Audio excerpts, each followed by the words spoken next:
2 hari bulan 2. Okey, inilah rumah burung 20 kali 40 kameraman boleh tengok atas. Boleh tengok rumah burung Okey, ini kita bersama ownernya. Okey, boleh perkenalkan diri. Okey, Assalamualaikum. Saya Hajah Suryati dari Pulau Indah. Jadi apa yang Hajah Suryati tengok tadi selama 45 hari kita baiki, apa yang Hajah Suryati boleh tengok dan boleh ceritakan pada kita punya audience di luar?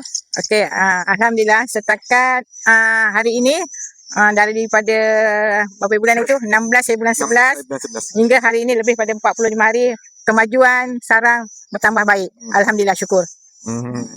Jadi apa nasihat Hajah Suryati pada orang di luar sana yang ingin membuat rumah burung dan yang ada masalah rumah burung, apa nasihat dan cadangan Hajah Suryati? Untuk pengetahuan semua, setakat saya berkenalan dengan Cik Rizal, dia ada salah satu pakar burung walik, bangunan burung walik yang saya kenali. Alhamdulillah, bangunan saya dia yang buat, yang perbaiki. Bermasalah bangunan saya, sebenarnya bermasalah berbelas-belas tahun burung tak ada. Bangunan saya burung tak ada, yang ada masuk burung perpati. So bila saya berkenalan dengan Cik Rizal dan dia telah baiki bangunan tu, selama 45 ada kemajuan dan burung bertambah banyak. Alhamdulillah. Siapa-siapa yang ada bermasalah tentang burung walik, nak bina bangunan walik, boleh terus PM kepada Encik Rizal. Terima kasih Cik Rizal atas kerjasama dan keperhatian Cik Rizal. Selamat berpuasa.